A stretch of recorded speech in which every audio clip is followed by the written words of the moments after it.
Okay friends, to get started on this, of course we're going to start off with our original key fob here. Now as you can tell, ours is in pretty poor condition, which is overall the reason why we're going to go ahead and replace it. What I'm going to do is I'm just going to take a small pocket screwdriver and just come right along this area here. As I go, I'm just going to continue on by prying it apart.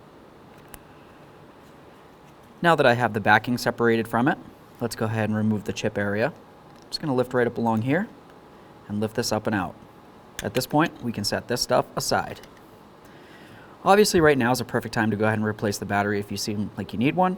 There's the battery right there. This one's still in good condition, so let's go ahead and install it. Now for our pieces, of course, we've got the nice rubber area here. We're going to go ahead and place that into the front faceplate. Perfect. Now I'm going to take my chip. We can see where we have our little button areas. Go ahead and lay that down on here so that the battery is facing towards the rear. Now when we do this, we want to make sure that the gasket is coming up and around it. This is going to help keep moisture out of there.